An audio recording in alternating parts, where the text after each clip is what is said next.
ó mà ṣe o gbajúgbajà eléré orí ìtàgé tí gbogbo èèyàn mọ̀ sí Allwell àwòrán wọn lẹ̀ ń wò ní ojú ìwòran yìí àwọn ló jáde láyé ní ìní ọjọ́ sátọ̀dé tẹ̀bítàrá tójúlùmọ̀ ni wọ́n ti ń kí àwọn mọ̀lẹ́bí arábìnrin yìí kódà àwọn eléré orí ìtàgé gbogbo wọn náà ni wọ́n gbé àwòrán arábìnrin sí orí péèjì wọn tí wọ́n sì ń kí mọ̀lẹ́bí arábìnrin yìí gẹ́gẹ́ bí ìròyìn tí a gbọ́ wọ́n ní arábìnrin yìí ó ní ó sì níyà bó tilẹ̀ jẹ́ pé arábìnrin yìí wọ́n ní wọn tí márì kódà wọ́n ní wọn tí bímọ ṣùgbọ́n wọ́n jáde láyé lẹ́ni ọjọ́ sátọ̀dé wọ́n ní wọ́n ní àìsàn ọkàn tí wọ́n pè ní heart disease òun ni wọ́n ní arábìnrin yìí ní ìròyìn yìí ó jẹ́ nǹkan ìbànújẹ́ fún àwọn eléré orí ìtàgé káàkiri orílẹ̀-èdè àgbáyé ìyáàfin alájà Lizzy Anjorin àwọn náà ní ọ̀rọ̀ kan tí wọ́n fẹ́ bá wa sọ nípa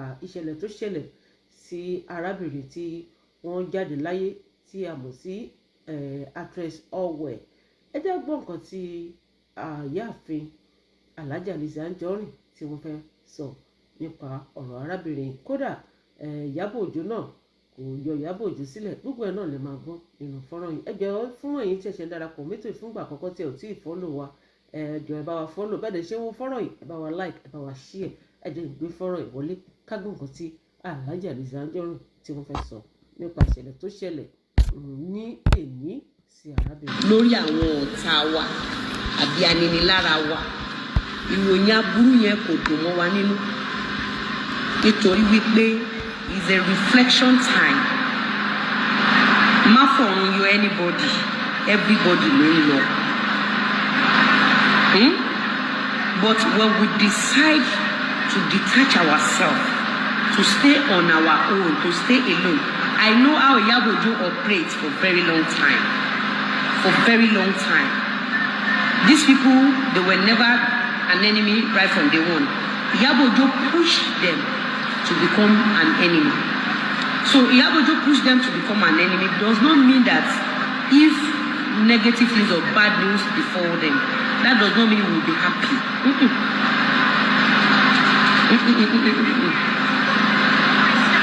So you understand? So when we decide not to talk on a case, when so many cases has happened to me and nobody came to help, I've been defamed, I've been bullied. My enemy lost so many. On this cyberspace, they've done a lot to me. Idumata, a life of a child was, cut short at Idumata. Ẹ̀yin tèmi lórí ọ̀rọ̀ Ìdúmọ̀tà tí wọ́n sọ yìí, wọ́n nígbà tí ọ̀rọ̀ Ìdúmọ̀tà tó ṣẹlẹ̀ ní bí ọdún, ó mà ti máa lọ sí ọdún méjì báyìí náà sẹ́yìn. Wọ́n ní oyún kan wọ́n ní ṣùgbọ́n nígbà tí ọ̀rọ̀ Ìdúmọ̀tà yẹn tó ṣẹlẹ̀ tí wọ́n parọ́ mọ́ wọn wípé wọ́n jí 91,000 ní Ìdúmọ̀tà wọ́n ní bí ọ̀rọ̀ yẹn wọ́n ní ó jẹ́ nǹkan ìbànújẹ́ fún wọn wọ́n ní oyún tí wọ́n ní nígbà náà wọ́n ní gbogbo ẹ̀ ló wálẹ̀ ẹ jẹ́ ká tẹ̀síwájú ká gbọ́ nǹkan tí wọ́n kó sọ síwájú sí. And nobody put up any update to say sorry or to say justice for so thing or to come out and say no, we know this for a very long time. Lizzy cannot do this. Instead, all of them kept quiet because they were afraid of Ìyábọ̀ Òjó.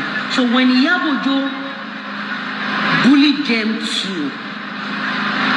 to point of no return, Ìyábọ̀ Òjó. Ẹ jẹ́ má bínú ẹ̀yin tèmi jẹ́ kí n sáré wọlé nípa ti ọ̀rọ̀ àwọn òṣèré tí wọ́n ní wọn ò dá sí nígbà tí ìṣẹ̀lẹ̀ tí ó ṣẹlẹ̀ sí wọn níbi ọdún mélòó kan sẹ́yìn nípa Ìdúmọ̀tà tá bá ní ká sọ síwájú ká sọ sẹ́yìn ó yẹ kán rí lára àwọn òṣèré bó tilẹ̀ jẹ́ ọkùnrin tàbí obìnrin kó jáde nígbà náà kó sọ̀rọ̀ wípé alájà Lizzy Anjorin àwọn mọ̀ wípé kò lè jí góòdì àbí 21,000 ló fa ìbínú fún alájà Lizzy Anjorin wípé bó tilẹ̀ jẹ́ pé ó yẹ kí èèyàn kan tàbí méjì kó jáde nígbà tí ọ̀rọ̀ náà ṣẹlẹ̀ ẹ já tẹ̀síwájú. Now is desperate looking for who to pin some negative news on to make money. Don't forget that the person in question does not have husband, does not have a child. So Ìyábọ̀ Òjó will be looking for a victim in order to look for donations for the burial. So be calculative. Adult ni I'll keep telling you where no ponu olori book no ponu ni ibi ta dele ni ẹ̀yin lẹ ti wá síbẹ̀. Jeje Lizzy ló ń jókòó ó lọ party kò bá wọn ṣe olórí burúkú ilẹ̀ mama kariwo kò bá wọn ṣe kò bá wọn colleagues ẹ̀ ṣe. Meanwhile it's all set up. It's all set up. When people decide that they want to stay on their own, let them stay. Ẹni tí ò kíni káàbọ̀ ń gbọ́ pàdánù kulé. But that does not mean pé tí aburú bá ṣẹlẹ̀ sọ́tà wa ká má ní reflection or ká má ní feelings or ká má gbàdúrà fún nínú ọ̀rọ̀ yàrá pa olúwa èyà bá amúyẹ pẹ̀lú kúkú lójú ẹ̀. Let it be between you and your God. Because situation whereby you put up the picture of that person, Iyabojo will pin it on you because she's looking for money of burial. Ọjọ́ olólórí burúkú yìí fẹ́ gbọ́n mo still mention some things on my page. You don't understand? Iyabojo, see, what happened now is that is a jackpot for Iyabojo. So Iyabojo is looking for who to pin it on to get donations because this person in question does not have husband, does not have a child. So it has become a national cake for Iyabojo. Then you as a victim, a very long time victim, you have to be careful, stay on your lane. Tèmi ọ̀rọ̀ náà lẹ ti gbọ́ láti ẹnu Alájà Lizzy Anjorin níwọ̀nba ṣókí tí wọ́n kọ́ rárá sọ yìí gẹ́gẹ́ bí nǹkan tí wọ́n sọ wọ́n ní ìṣẹ̀lẹ̀ tó ṣẹlẹ̀ sí actress Allwell wọ́n ní ó ṣeé ṣe kí ó ṣeé ṣe kí Ìyábọ̀ Òjó kí ó fi wọ́n gba donation. Ẹ̀yin tèmi fún ẹ̀yin tẹ̀sẹ̀ wo fọ́nrán yẹn fúngbà àkọ́kọ́ tí ẹ ò tí ì fọ́lọ̀ wa lẹ́ẹ̀kan sí ẹ bá wa fọ́lọ̀ ẹ bá wa like ẹ bá wa share ṣé mo dúpẹ́ ó dàbọ̀.